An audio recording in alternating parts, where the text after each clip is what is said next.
नमस्कार। जय तंत्र मंत्र केंद्र में मैं आप सबका हार्दिक स्वागत एवं अभिनंदन करता हूं। मेरे प्रिय भाई बहनों, आज मैं आपको 2026 में ऐसा महापर्व जिस दिन आप बंगलामुखी की साधना करते हैं तो बंगलामुखी से संबंधित सभी कार्य आपके सिद्ध हो सकते हैं। इसके लिए आपको हमारा वीडियो अंत तक देखना पड़ेगा। यदि आपने हमारा चैनल अभी तक सब्सक्राइब नहीं किया है तो लाल वाली बटन दबाओ और घंटी बजा दो।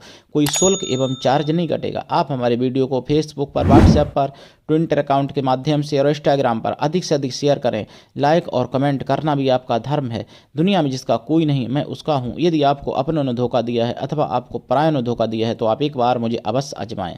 हमारा मोबाइल नंबर है 9305 63 71 73। हमसे बात करने का टाइम भारतीय टाइम के अनुसार दिन में दोपहर 12 बजे से 2 बजे के बीच का है। यदि आप सच्चा पवित्र निस्वार्थ दिव्य प्रेम पाना चाहते हैं अथवा सच्चा पवित्र निस्वार्थ दिव्य प्रेम देना चाहते हैं तो आपका स्थान मेरे लिए मेरे प्राणों से भी करोड़ों गुना ऊपर है। मैं राष्ट्रीय अध्यक्ष कृष्णा दल एवं महामंडलेश्वर आप सबसे निवेदन करता हूं, यदि आप मानवतावादी हैं अथवा आप सनातनी हैं तो मुझसे जरूर जुड़ें। यदि आप में योग्यता हुई तो मैं आपको पदाधिकारी भी बनाऊंगा अपने संगठन कृष्णा दल में। ये कृष्णा दल हमारा आपका सबका एक परिवार है। आप देश विदेश में विश्व के किसी भी कोने में रहते हैं, किसी भी जाति धर्म से हैं, कोई दिक्कत नहीं। आप हमारे दिए हुए ज्ञान से भरपूर लाभ उठा सकते हैं।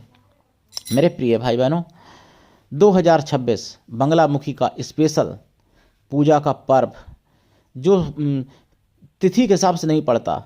जो बंगलामुखी जयंती तो आप मनाते होंगे प्रतिवर्ष, आपको मालूम होगा इतनी तारीख को पड़ेगी, लेकिन ये तिथि के हिसाब से नहीं पड़ता है। ये साल में 1-2 बार ऐसा समय मिल पाता है जो 2026 मार्च के महीने में 10 मार्च को पड़ रहा है बंगलामुखी से संबंधित। लेकिन उससे पहले मैं कुछ ज़रूरी बातें आपको बताना चाहता हूँ। दिल्ली में उत्तम नगर की घटना है, मैंने सुनी है 7 मार्च 2026 में उत्तम नगर में होली पर एक 6 साल की बच्ची जिसने तीसरी मंजिल से अपने ताऊ के ऊपर गुब्बारा फेंका, पानी का भरा हुआ या रंग का भरा हुआ जो भी, वो गुब्बारा ताऊ को न लग के नीचे ज़मीन पर यानी फर्श पर गिर पड़ा। तो फर्श पर जब वो गुब्बारा गिरा तो उसकी छींटें कोई जिहादिन मुसलमान थी उसके ऊपर पड़ गई।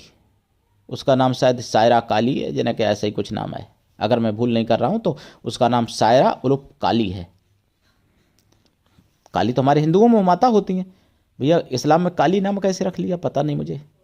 या तो फिर वो काली होगी और या फिर उसकी माँ ने काली करतूत करके इसको जन्म दिया होगा, इसलिए काली नाम शायद उसने रखा। क्योंकि हिंदू देवी देवताओं को तो नाम रखेंगे नहीं, काली तो हमारी माता होती हैं, तो वो तो काली माता के नाम पर तो नाम रखेंगे नहीं। तो कुछ हो सकता है जो भी हो। तो उसके बाद में उन हिंदू पूरे परिवार ने माफ़ी भी मांगी। भैया माफ़ी मांगने की क्या ज़रूरत थी, भाईचारा शायद दिखा रहे होंगे ना, या कमजोरी दिखा रहे होंगे, उनसे माफ़ी मांगी। लेकिन उन्होंने क्या किया, उनको मारा पीटा बहुत ज़्यादा। उन्होंने अपना घर बंद कर लिया, घर में घुस के भी मारा, तलवारें, आरी, रॉड और पत्थर, सरियाँ जो जिसके हाथ में आया। और 7 परिवार रहते थे मुसलमानों के, 7 परिवार ने एक साथ चढ़ाई कर दी और भी भीड़ उधर से बुला ली गई। मतलब 100-150 लोगों ने मारा, उनकी महिलाओं को, उनके पुरुषों को, वृद्ध लोगों को, बच्चों को, किसी को नहीं छोड़ा। उनकी आंखों में चोट है, भयंकर चोट है, मतलब सीरियसली हालत में कर दिया। लेकिन फिर भी एक भाई बाहर से आ रहे थे, 26 साल के थे, अरुण या तरुण नाम है उनका, मैंने तरुण नाम सुना है सुदर्शन चैनल पर।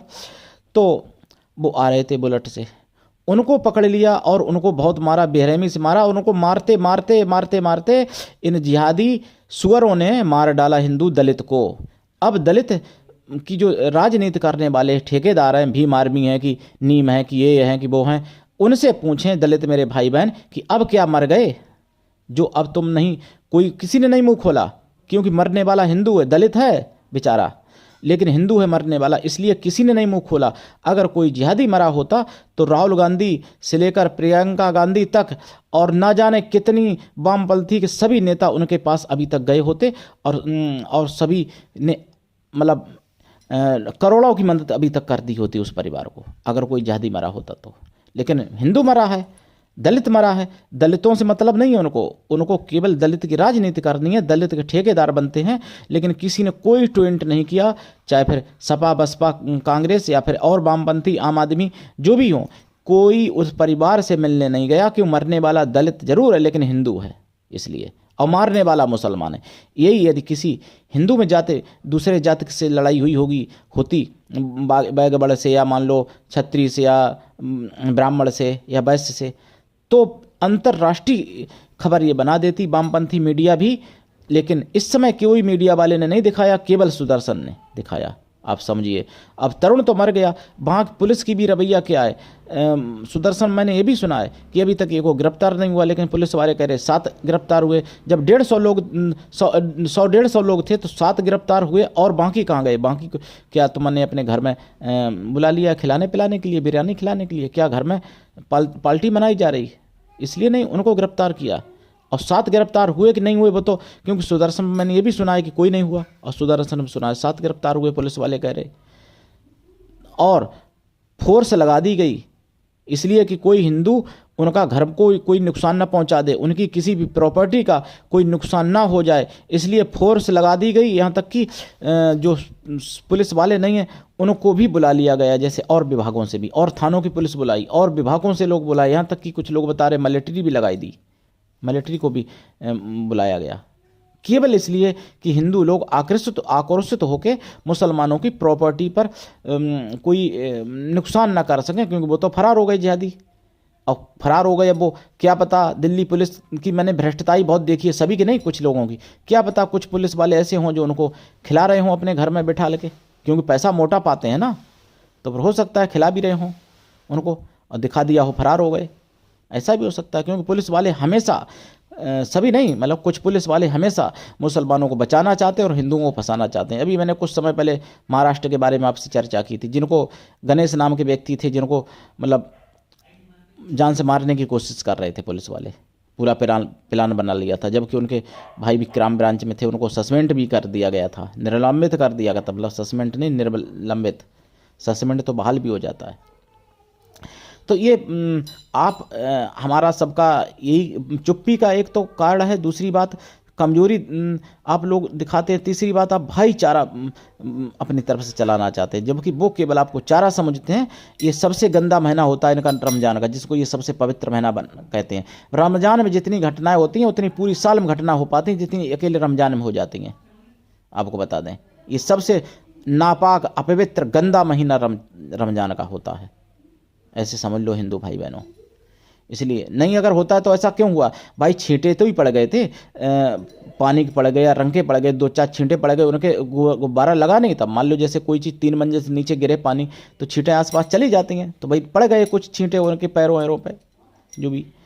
तो इसी बात पर उन्होंने जान ले ली एक हिंदू की, और जितने हिंदू थे उस परिवार में, उस घर में, सभी को मतलब मारने की कोशिश की, जान से सभी की चोट है शरीर पर। मैंने सुदर्शन चैनल पर सुना है 7 मार्च 2026 8 बजे बिंदास बोल में सुना है। आप भी सुन लीजिएगा, आंखें खुल जाएंगी आपकी। अगर आप कहते हो कि सेक्युलर मैं हूँ, आप कहते हो कानून अपना काम करेगी, कानून हाथ में नहीं लेनी चाहिए, आप कहते हो कि सभी मुसलमान एक जैसे नहीं होते हैं, तो आप का भी नंबर आएगा एक दिन, ध्यान रखना। तब आपको याद आएगी कि सभी मुसलमान एक जैसे होते हैं कि नहीं होते हैं, जब आपका नंबर आएगा। इसलिए आप जागिए।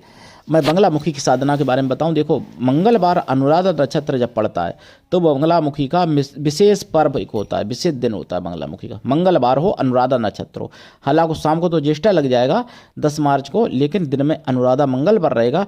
इस दिन जो कोई व्यक्ति बंगलामुखी माता का हवन करना चाहें, उनका जप करना चाहें, कर सकते हैं। वैसे जप रात्रिकालीन होता है, लेकिन इस नक्षत्र में आप दिन में भी जप कर सकते हैं, हवन कर सकते हैं, साधना कर सकते हैं एक दिन की।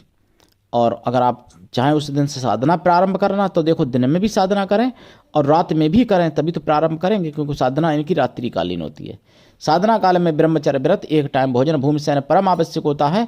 और साधना से पहले लाइफ टाइम के लिए शाकाहारी बन जाना चाहिए। बंगलामुखी माता सभी प्रकार के शत्रुओं को समाप्त कर सकती हैं।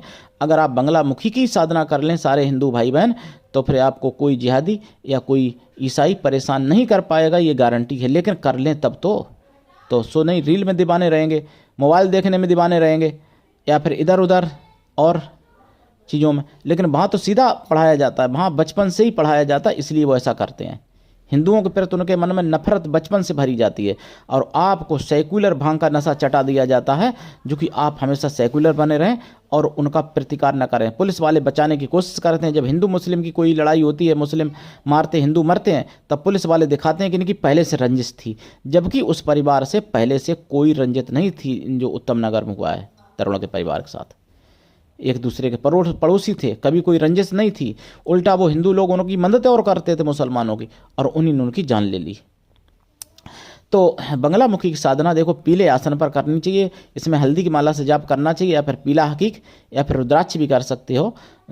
और जाप का दशांश हवन भी करना चाहिए, हवन का दशांश तर्पण, तर्पण का दशांश मार्जन करना चाहिए, मार्जन का दशांश पवित्र ब्राह्मण पतिव्रता स्वासिनी स्त्रियों को भोजन करा देना चाहिए, या फिर पवित्र ब्राह्मण कन्याओं को भोजन कराना चाहिए।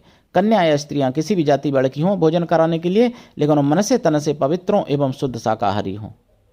ऐसा संभव ना हो तो फिर उतनी गौ माताओं को भोजन करा दें। भोजन पीला कराना चाहिए, और इनके सभी चीज़ों में सभी जो भी सामान होता है पूजन में, इनके बंगलामुखी माता में सभी कुछ पीला ही होना चाहिए। और साधना अगर एक दिन की करते हैं तो आप दिन में कर लीजिए, अपने कमरे में बैठ के सब कुछ व्यवस्था एक दिन पहले से बना लेना, पीला इला सब पर्दा अर्दा जो भी है पीला रखना चाहिए। एक दिन की अगर करते हैं तो पूरा पीला नहीं होगा तब भी चल जाएगा, लेकिन अगर आप साधना प्रारंभ करते हैं उस दिन से, और फिर 10 मार्च को दिन में करते हैं, फिर रात में 10 मार्च करते हैं, फिर शुरू कर देते हैं उस दिन से साधना, तो आपको सब कुछ पीला रखना पड़ेगा, झाड़ू रुई की बत्ती दीपक, यहाँ तक कि आप भी अगर पानी पियेंगे तो थोड़ी हल्दी डाल के पियेंगे, दूध पियेंगे हल्दी डाल के पियेंगे, हल्दी डालेंगे दूध में भी। और भोजन भी पवित्र ही रहेगा, शुद्ध भोजन रहेगा, सात्विक भोजन, ठीक है। तो आप कर सकते हैं साधना और लाभ उठा सकते हैं। और आप सबका चैनल है, अपना अकेले हमारा नहीं, इसलिए अपना चैनल सामुजिक को आगे बढ़ाइए और जागते रहिए, दूसरों को भी जगाइए। गुरु ऐसा हो जो शिष्य से कुछ भी ना ले, लेकिन शिष्य भी ऐसा हो गुरु को सब कुछ दे, गुरु पर पूर्ण विश्वास करे, गुरु के लिए समर्पित रहे और गुरु की प्रत्येक आज्ञा को माने। ऐसा होना चाहिए शिष्य। और शिष्य ऐसा भी होना चाहिए कि अपने गुरु से अपना सुख दुख भला बुरा पाप पुण्य सब कुछ बता सको। ऐसा गुरु भी होना चाहिए जो सुन सके, तभी साधनाओं में सफलता मिलती। ऐसी साधनाएं तभी होती हैं सफल जब गुरु की कृपा छप्पर फाड़ हो। तो 10 मार्च 2026 मंगलवार अनुराधा नक्षत्र, इस दिन आप बंगलामुखी से संबंधित सारे उपाय कर सकते हैं, सारी पूजा पाठ जो करना चाहें वो कर सकते हैं। तो करिए साधना, उठाइए लाभ। आज के लिए इतना ही, धन्यवाद। जय बंगलामुखी माता की, जय श्री राम, हर हर महादेव, वंदे मातरम, जय सनातन, जय हिंदू राष्ट्र।